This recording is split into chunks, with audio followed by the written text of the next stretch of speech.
একবার বানিয়ে অনেক দিন রাখা যায় এবং মরশুম ছাড়া সারা বছর ধরে খাওয়া যায় এই রকমই কোনো স্বাস্থ্যকর খাবার যেটা খুব কম সময়ে কম উপকরণে সহজ পদ্ধতিতে বানিয়ে ফেলা যায়, সেই রকমই একটা টক মিষ্টি স্বাদের রেসিপি আমি আপনাদের সাথে শেয়ার করব। আজ আমি বানাবো আমলকির মোরব্বা। চলুন দেখে নিই আমি কিভাবে এই আমলকির মোরব্বাটা বানাই। নমস্কার বন্ধুরা, আমি জলি। ভাই বোনের হেসেল ঘরে সবাইকে স্বাগত। ভিডিওটি কেউ স্কিপ করবেন না, পুরো ভিডিওটি দেখার জন্য অনুরোধ রইল। আমলকির মোরব্বা বানানোর জন্য আমি এখানে 500 আমলকি নিয়েছি। এই আমলকিটা আমি গতকাল রাতে একটা কাঁটা চামচ দিয়ে সব আমলকিগুলো ছিদ্র করে জলে ভিজিয়ে রেখেছি, সাথে সামান্য একটু ফিটকিরি দিয়েছি যাতে কষটা বেরিয়ে যায়। তবে হ্যাঁ, আমলকিগুলো কিন্তু এরকম ডুবু ডুবু জলে ভিজিয়ে রাখতে হবে, আমি যেমনটা করেছি। আমলকিগুলো ভালোভাবে পরিষ্কার করে ধুয়ে নিয়ে এসেছি। এই দেখুন বন্ধুরা, এর গায়ে যে আমি ছিদ্রগুলো করেছিলাম সেখান থেকে কষ বেরিয়েছে, মুখগুলো সব কালো কালো হয়ে গেছে। এই যে আর যে উপকরণগুলো লাগছে সেগুলো হলো 250 চিনি নিয়েছি 500 আমলকির জন্য, 2টো পাতিলেবু, এখানে পাতিলেবুর পরিবর্তে ভিনিগারও ব্যবহার করতে পারেন, আর লাগছে লবণ। এবার আমি রান্নাটা শুরু করব। প্রথমে আমি আমলকিগুলো সিদ্ধ করে নেব, তার জন্য কড়াইতে 3 কাপ জল দিয়ে দিয়েছি।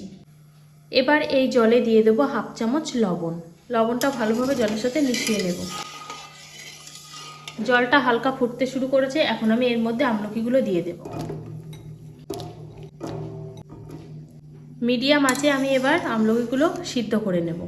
5 থেকে 7 মিনিট আমি আমলকিগুলো সিদ্ধ করে নিয়েছি। দেখুন আমলকিগুলো বেশ সিদ্ধও হয়ে গেছে, হালকা গা ফেটে গেছে। এখন আমি এগুলো জল থেকে নামিয়ে নেব।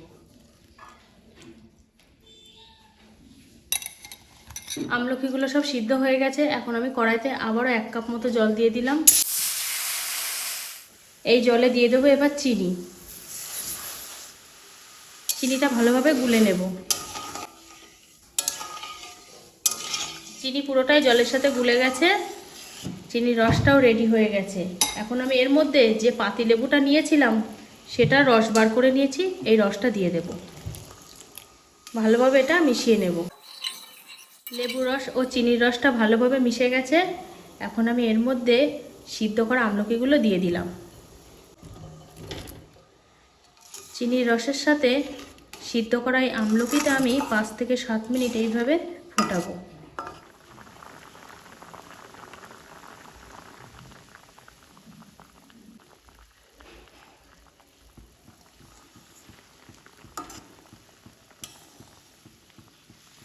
আট থেকে 10 মিনিট ফোটানোর পর চিনির রসটা পুরোপুরি শুকিয়ে গেছে, আমলকির মোরব্বা রেডি হয়ে গেছে। এবার আমি এটা নামিয়ে নেব।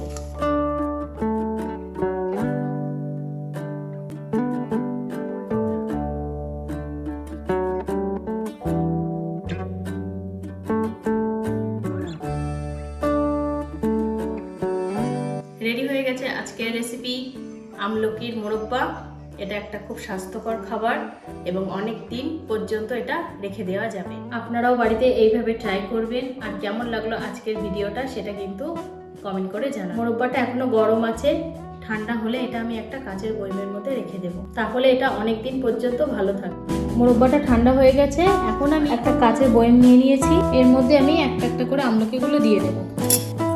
আমলকির মোরব্বাগুলো সবই আমার কাচের বয়মের মধ্যে রাখা হয়ে গেছে। এখন আমি মুখটা আটকাবো না, যেটুকু গরম আছে পুরোটাই ঠান্ডা হবে, তারপরে আমি এটা আটকে রাখবো। তাহলে বন্ধুরা, আজকের ভিডিওটি এই পর্যন্ত। যে সকল নতুন বন্ধু আমার নতুন ইউটিউব চ্যানেল থেকে দেখছেন তারা অবশ্যই চ্যানেলটিকে সাবস্ক্রাইব করে দেবেন।